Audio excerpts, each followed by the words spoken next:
ஜானகி, ஜானகி, எங்க வந்தீங்க? தனியா இருக்கியா? உன்னோட ஜாலியா ஊட்டி கொடைக்கானல் அப்படின்னு ஹனிமூன் போலான்னு வந்தேன்.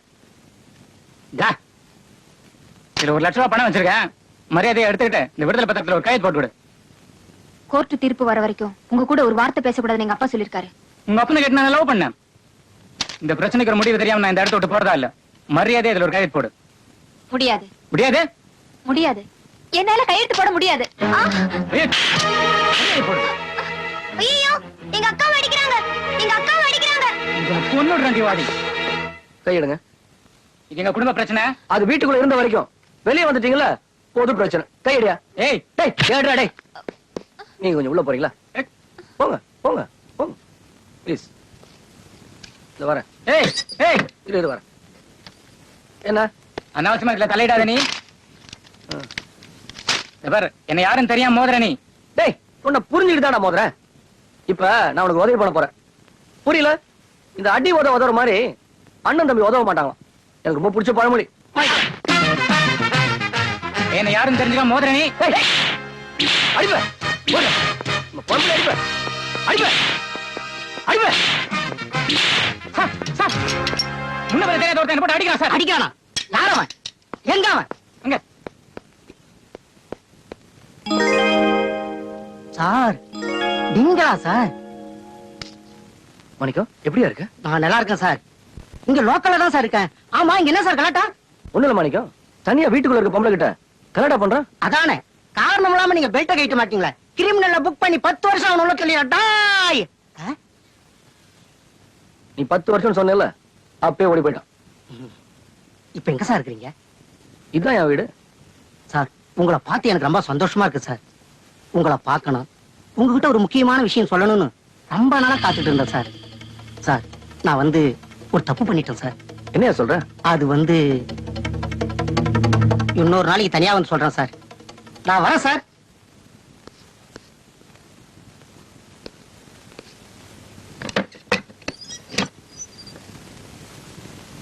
என்ன மன்னிச்சுங்க சிஸ்டர். என்னதான் இருந்தாலும் கட்டின புருஷன் கண்ணதுல அடிபடுறத எந்த பொண்ணு பார்த்துட்டு சும்மா இருக்க மாட்டேன். உங்களை பார்க்க வச்சு உங்க புருஷன் அடிச்சு வச்சுக்கோங்க, நீங்க எப்படியாச்சும் தடுத்துருவீங்க. இந்த கல்லானாலும் கணவன் புல்லானாலும் புருஷன் சொல்லி குழப்பி ஒரு டயலாக் பேசி அழுதுருவீங்க. இந்த போலீஸ்காரன் புத்தி இருக்குல்ல, அடிச்சாதான் ஒர்க் அவுட் ஆகுன்னு அடிச்சுட்டேன். தப்பா நினைச்சுக்காதீங்க. நீங்க தான் என்ன தப்பா நினைச்சிட்டீங்க. என் புருஷன் உங்ககிட்ட அடி வாங்கின அந்த கண்கொள்ளா காட்சிய பார்க்க விடாம பண்ணிட்டீங்களே சார். அந்த அளவுக்கு என்ன குடும்பப்படுத்திருக்காரு. அப்போ இந்த காலத்து பொம்பளைக்கு ரொம்ப அட்வான்ஸ். என் வீட்டுக்காரு கொடுத்தது ஒர்க் அவுட் ஆயிருக்குன்னு நினைக்கிறேன். வந்துருவார்.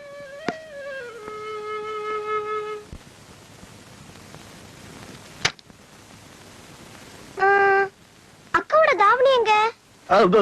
ஹலோ. என்ன சார் வெள்ளவாலு? அது வால் இல்ல, என்னோட தாவணி. இல்ல, என்னோட வேஷ்டி. அதே உங்க அக்காவோட தாவணியா வேஷ்டின்னு நினைச்சு. என்ன சார், இந்த தாவணி மேலதான் எங்க அக்கா உயிரே வச்சிருக்கா. இதுல ஒரு சின்ன கரைப்பட்டா கூட 3 நாள் உட்கார்ந்து துவைப்பா. இதுல போய் இப்படி கிறுக்கிருக்கீங்களே சார். கிறுக்கல இல்லம்மா, காவியம். நீ வேணா பாரு, இத படிச்சப்புறம் உங்க அக்காக்கு இந்த தாவணி மேல ஒரு தனி ஆசையா வரப்போகுது. அப்படின்னா யாருக்கும் தெரியாம எங்க அக்கா கண்ணில் படாம மாதிரி வச்சுட்டுமா? ஓ ராஜா, நான் உனக்கு எப்படி நன்றி சொல்ல போறேனே தெரியல. நன்றியா? நீங்க எங்க அக்காவை கல்யாணம் பண்ணிட்ட அப்புறம் என் படிப்பு செலவுல இருந்து கல்யாண செலவு வரைக்கும் நீங்க தான் பாத்துக்கிறீங்க. அது சரி, நல்லா மச்சினுச்சு. அப்புறம் இங்கே வெயிட் பண்ணுங்க, ரிசல்ட் என்னன்னு பாத்துருவோம்.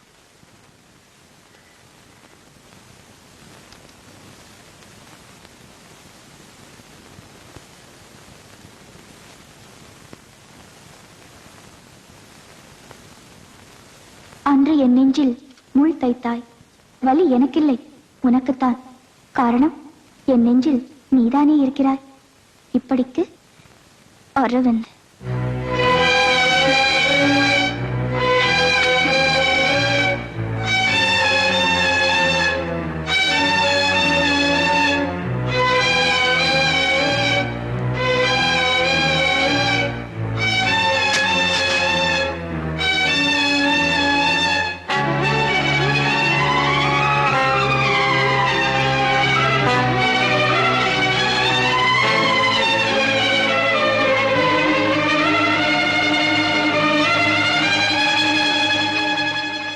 ஏமா தாவணியை எரிச்ச?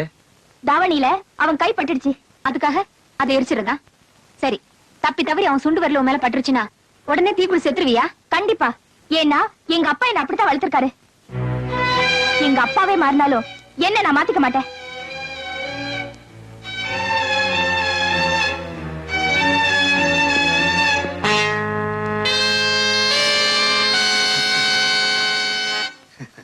இந்த சாம்பல் கூட எனக்கு தாண்டா சொந்தம். ஏன்னா அவளை தொட்டுக்கு போறவன் நான் தான். அதனால நானே இட்டுக்கிறேன். ஏன்டா நான் பசங்க சொல்லி அனுப்பியிருந்தேனே உன்னை இங்கிருந்து காலி பண்ணி சொல்லி. ஏன் யாரும் வந்து சொல்லியா? அவளே இங்க இருந்து என்ன போக சொன்னாலும் நான் காலி பண்றதா இல்ல. அதானே நீங்க உதவாங்க போக மாட்டீங்கடா. ஏண்டா இங்க குடி வந்துட்ட மட்டும் எங்க ஏரியா ஆயிட முடியுமா? வாணி எங்க இருக்காளோ அதான்டா என் ஏரியா. அடே எங்கப்பா ஒன் சைட்லயே ஒரு தெய்வீகமான லெவலுக்கு போயிட்டுடாப்பா. ஆனா ஒண்ணு, கடைசியா நம்ம பசங்கிட்ட மாட்டிட்டு நீயே தெய்வமாக போற. ஆமா உன் கூட ஒரு அடையாளம் வந்து நம்ம எங்க அவன்கிட்ட சொல்லி வை. மறுபடியும் நான் இந்த பக்கம் வரும்போது எங்க 2 பேரும் என் கண்ணிலேயே படக்கூடாது.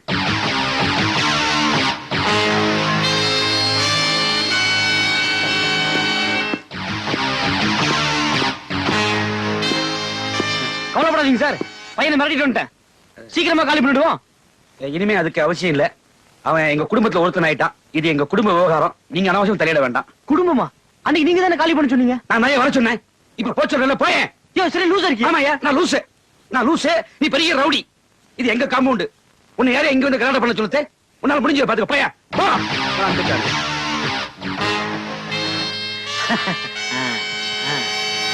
யாரோ வர சொன்னானா வந்துட்டானுங்க ரவுடி பசங்க. இவெல்லாம் என்ன ரொம்ப உணர்ச்சி வசப்பட்டேனா? ஒரு மாதிரியா சிரிச்சுட்டு போறானே. ரோட்ல போனா நிக்க வச்சு அடிப்பானோ? அதான் 2 பேர் வந்திருக்காங்களே தூண் மாதிரி பக்கத்திலேயே. விட்டுருவானா இவனை? தூக்கி பந்தாடிட மாட்டாங்க. நீ பயப்படாத, தைரியமா இருக்கணும். என்ன இது தைரியம் தான் புருஷ லட்சணம் எல்லாருக்கும்.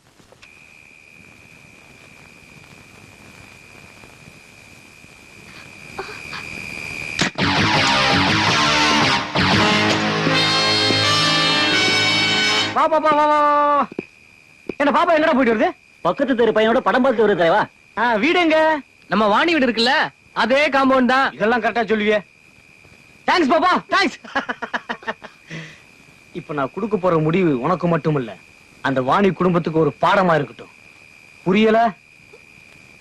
சங்கிலி தோட்டம் வண்டியை கோட்டை கொடுக்குறான்.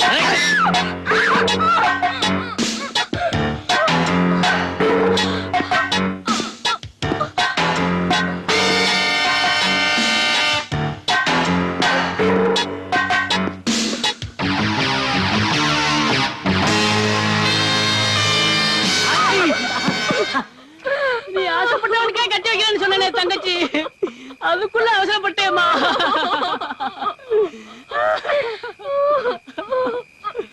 அப்படின்னா உங்க தங்கச்சி தற்கொலை பண்ணிக்கிட்டான்னு சொல்றீங்களா?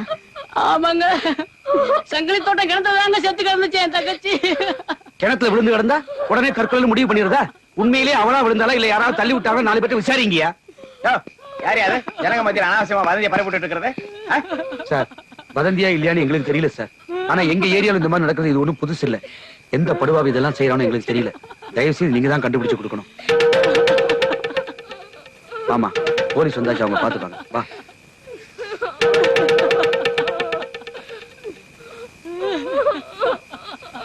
யாருக்கு எந்த சந்தேகம் வேணா, இது தற்கொலை தான். இது தற்கொலை இல்ல, கொலை. கொலையா? நிரூபிக்க சாட்சி இருக்கா? இப்படி ஏதாவது இங்க சொல்லிட்டு போயிடுங்க, அப்ப நாங்க இங்க போட வேண்டியதா இருக்கும். நிரூபிக்கிறதா இருந்தா சாட்சியோட வாயா. சாட்சியங்களை தேடுறது என்னோட வேலை இல்ல, அது உங்களோட கடமை. என் கடை பத்தி உனக்கு என்ன தெரியும்? எனக்கு எல்லாமே தெரியும். என்ன பலம் பாக்குறியா? உங்க பலம் எது, பலவீனம் எது, இதெல்லாம் கூட எனக்கு தெரியும். என்ன எது கேட்டாலும் தெரியும் தெரியும். யோ சார், உனக்கு என்ன தெரியும்? சார், என்ன பண்ணிடுவேன்? நீங்க வாங்க சார், நீங்க வாங்க வாங்க சார். அவசரப்படாதீங்க சார், நான் சொல்றது கொஞ்சம் நிதானமா கேளுங்க சார். இப்ப நான் சொல்ல போறது எல்லாமே சத்தியமா உண்மை சார். இந்த கொலைக்கு மட்டும் இல்ல சார், உங்க இந்துவோட கொலைக்கு காரணமும் அந்த ஜி.கே. ரத்னம் தான் சார். என்னையா சொல்ற? ஆமா சார், அன்னைக்கு போலீஸ் ஸ்டேஷன்ல கலெக்டர் நடந்தது. நான் மட்டும் தப்பிச்சு வழியில உங்களை பார்த்து விஷயத்தை சொல்லலான்னு ஓடி வந்த சார்.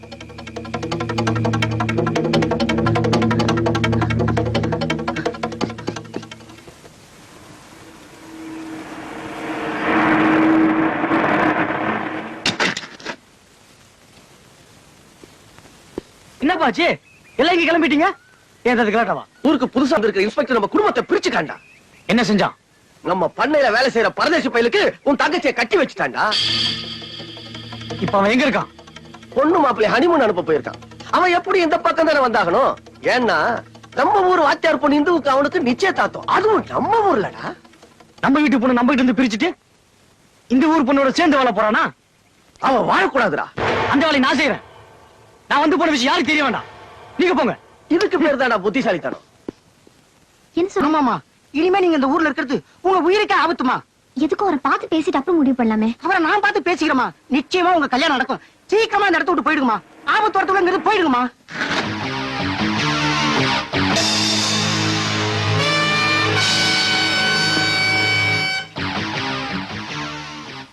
வாமா வா வா வா வா வா. அவன் கல்யாணம் பொண்ணு இங்க நிக்குது. எங்க வீட்டுல நடக்க வேண்டிய கல்யாணத்தை அதனால உங்க வீட்டுல நடக்க வேண்டிய கல்யாணத்தை நான் நடத்தி வைக்கலாம்னு இருக்கேன். ஆமா மாப்பிள்ளை எங்க? இல்ல உங்க தங்கச்சி சந்தோஷமா வாழணும் தான் அவர் இப்படி ஏதாவது பண்ணிருப்பாரு. என் தங்கச்சி கல்யாணத்தை நடத்தி வைக்கிறதுக்கு அவன் யாரு? ஆமாமா, எதுக்குமா நீங்க வீணா பேசிட்டு இருக்கீங்க? நீங்க போங்கம்மா.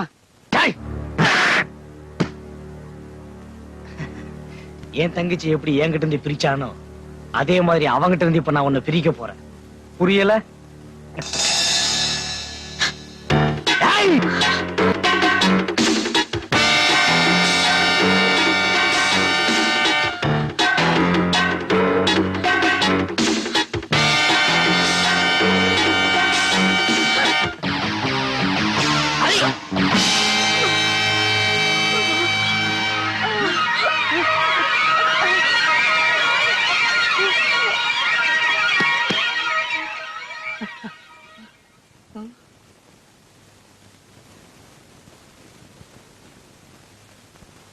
இந்த விஷயம் வெளியே தெரிஞ்சது உன்னை தண்ணீராத காட்டுக்கு அனுப்பிச்சிடுவேன். உன் குடும்பத்தை சுடுகாட்டுக்கு அனுப்பிச்சிடுவேன். ஜாக்கிரதை. அன்னைக்கே இந்த விஷயத்தை உங்ககிட்ட சொல்லி இருந்தா இன்னைக்கு உங்க முன்னாடி உயிரோட இருக்க முடியாது சார். 6 மாசம் லீவ் போட்டு கண்காணாத இடத்துக்கு ஓடி போயிட்டேன் சார். மணிக்கம், இதுக்கப்புறம் இவனுங்களை சும்மா விடுறது நல்லதில்ல. இவனுங்களை சட்டப்படி சந்திக்கணும் சார். அதுக்கு நீங்க பழையபடி ஒரு போலீஸ் அதிகாரி ஆகணும் சார். போலீஸ் அதிகாரி ஆகலாம். It is impossible. நீங்க வேணாங்கிறப்ப ரிசைன் பண்றதுக்கும் விரும்புறப்ப மறுபடியும் ஜாயின் பண்றதுக்கும் இது உங்க சொந்த கம்பெனி இல்ல, கவர்மெண்ட். சார், மறுபடியும் நீங்க தான் இந்த வேலையை எனக்கு வாங்கி தரணும் ப்ளீஸ். ராஜினாமா பண்ண வேலையில மறுபடியும் ஜாயின் பண்றது எவ்வளவு சிரமம் உங்களுக்கு தெரியாதா? சார், நீங்க நினைச்சா மறுபடியும் இந்த வேலையை எனக்கு வாங்கி தரலாம் சார். இப்பவாவது இந்த யூனிஃபார்ம் இருக்கிற மரியாதையை நீங்க புரிஞ்சுக்கிட்டு இருப்பீங்க நினைக்கிறேன். அதை நான் எப்பவும் மதிக்கிறேன் சார். நிச்சயமா? சத்தியமா சார். அப்படின்னா நீங்க இப்பவே டியூட்டில ஜாயின் பண்ணலாம் சார். உண்மையா சொல்றீங்க? என்ன பொறுத்த வரைக்கும் நீங்க கொடுத்தது ராஜினாமா கடிதம் இல்ல, a long leave letter. Yes, நான் அப்படிதான் அதை டைப் பண்ண சொன்னேன். நீங்க மனசு மாறி எப்படி இந்த வேலையில ஜாயின் பண்ண வருவீங்கன்னு நான் நம்பினேன். என் நம்பிக்கை வீண் போகல. ரொம்ப தேங்க்ஸ் சார். ஒரு சின்ன ரிக்வெஸ்ட். என்ன, நீங்க ஏற்கனவே வேலை பார்த்த ஏரியால உங்களுக்கு போஸ்டிங் வேணும் அப்படித்தானே? அதுல ப்ராப்ளம் வரும். இல்ல சார், நான் கேக்குறது ஜிகே நகர்.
எனக்கு தெரியாது. சொல்றேன். நடந்த கொலைகளுக்கு எனக்கு எந்த சம்பந்தமும் கிடையாது. இந்த ஏரியாவுல சண்டைன்னு பேசிக்கிறாங்க, அதை பத்தி உனக்கு ஏதாவது தெரியுமா? தெரியாது.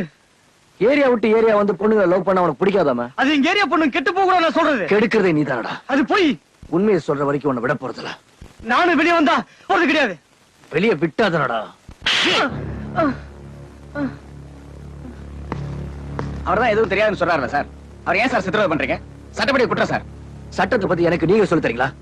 இவங்கிட்ட உண்மை எப்படி வர வைக்கிறதுன்னு எனக்கு நல்லாவே தெரியும். முதல்ல இவனை ஹாஸ்பிட்டல் கூட்டு போங்க.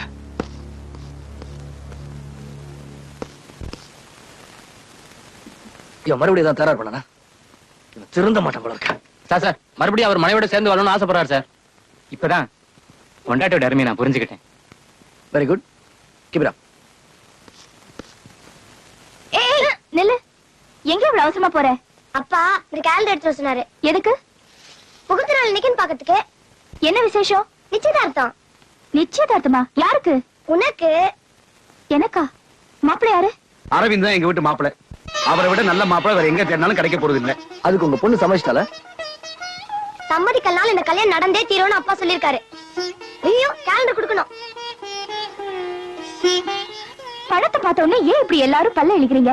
அவ என்ன உங்களுக்கு ஏதாவது லஞ்சம் கொடுத்தானா? அவ கிடக்க உலகம் தெரியாத பொண்ணு. கழுத்து நீட்டு நீட்ட போறா. உங்க ஃப்ரெண்ட் அரவிந்த் தாலியை கட்டினா கட்ட போறாரு. தம்பி, கல்யாணத்துக்கு அப்புறம் எல்லாம் சரியா போயிடும். அப்போ நீங்க முடிவே பண்ணியாச்சு. அவர்தான் உன் புருஷன்.